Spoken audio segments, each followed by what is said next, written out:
Hello, I'm Paul Duychik, founder of Elastic Steel Method of Athletic Conditioning. Today I'm going to teach you how to beat one move that Claude Vann Damme used in Bloodsport. Previously that move was believed to be unbeatable. Today, maybe the most important videos ever made on the Elastic Steel channel. If you have seen Bloodsport, and I'm sure most people have, there's this big guy who comes at Van Damme, or his character Fank Dux, swinging both arms into each other. I'm not sure what this move called, maybe you can help me. As he does that, there's pretty much no defense against it. You can't go side to side. You could go back, but then you're going to be off balance. You can't go forward because you're going to be stuck between his arms. And he's a big guy. He's just going to crush you. But Claude Vann Damme Dukes at the moment found a way to defend against it. He drops down, getting toward an open target. He drops into the split immediately, through an uppercut.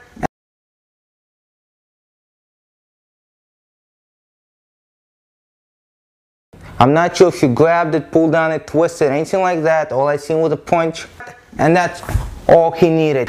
The guy was so badly hurt. At first, Claude tried to see if he needs to hit him or not. Then he realized the guy is so badly hurt, he just pushed him down. The guy fell down. The whole arena, the whole mat went up. That's how big the guy was.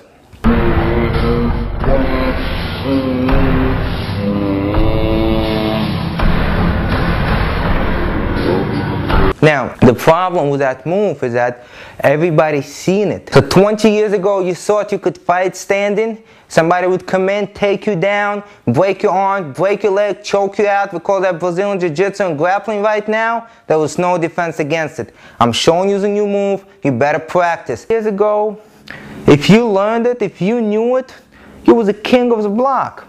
And that was the beauty of it. Now everybody knows Brazilian Jiu-Jitsu. A lot of people have seen it. People know how to defend against it, defend against the takedown, defend against various locks. They know not to stick their arms out, legs out, not to give their back. So now the same thing is happening.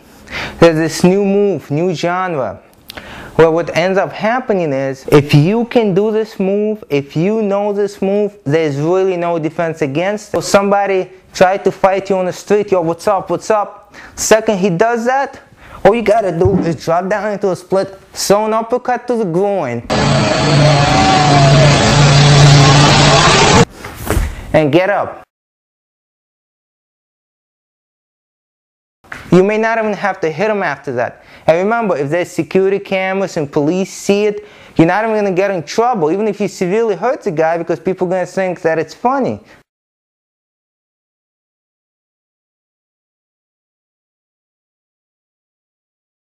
I mean, you drop down split, you hit him in the groin, no one is even going to take it seriously. Just like before with Jiu-Jitsu. You fell down, you did something, well, the judge is going to say you didn't punch him in the face, so you get no penalty. But everybody understands a punch in the face, so... Yeah. So for a long time, I've been thinking, well, if I talk about this move on YouTube and people learn it, there's not going to be any defense against it, including myself. How am I going to defend myself against this move if somebody tried to do it on me?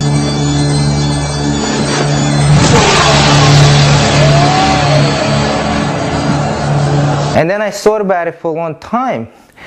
And just like all great pieces of work, which what Bloodsport is, there's always cues. The producers, the directors, they put the cues in so that the future generation at some point might discover the answers. Okay, of course you have to decode it, you have to study it for years, you have to watch the movie millions of times.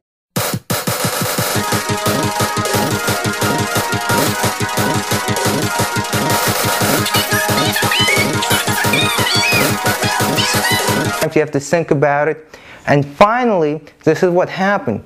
I came upon an answer. Remember when Claude Vann Damme sat on a split and he was sitting above the city at night? Right?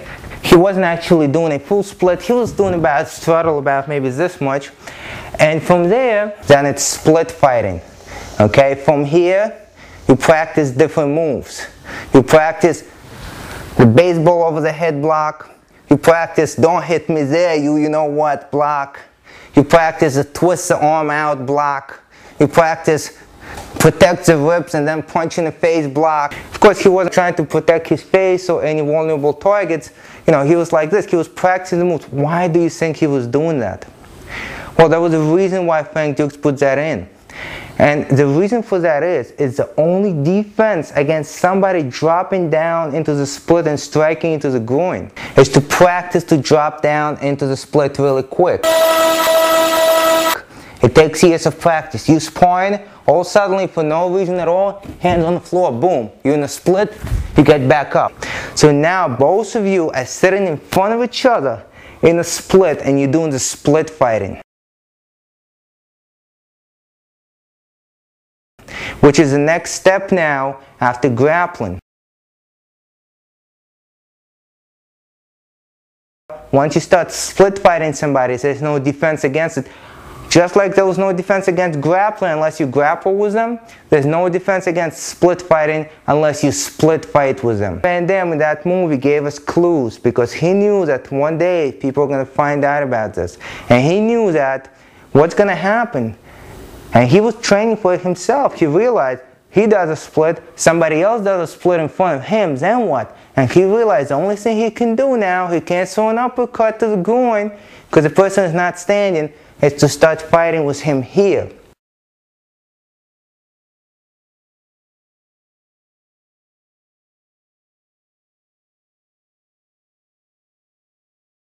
Of course, we use all the traditional punches in split fighting. We place the hands on the ribs and we go, hi-ya! We block. Sometimes we can move side to side. Maybe we can place one hand on the floor and slightly lean forward if the other person leans back. Okay, we can do that type of move. We can get the head out of the way, maybe lose shoulder blocks. Those are the basic moves that we can do in split fighting. Sometimes, under certain conditions, you might be able to swing the leg into the person's face, but right away you have to go back to the split. Now, by no means, never, ever get up on your feet and try to knee somebody into the face or try to kick somebody into the face while they're on the split. You might win the fight that way, but you're going to lose the respect. You're going to lose the respect of your friends. You're going to lose the respect of your family. At one point, there was this large Commedy tournament, and one fighter actually forgot, or he did it on purpose, we don't know if he did it on purpose or not. He got up on his feet and he kicked his opponent who was split fighting him. You know what happens? He came back to his country. His family was so dishonored that they made him do a split in a square in front of everybody, and he was beheaded.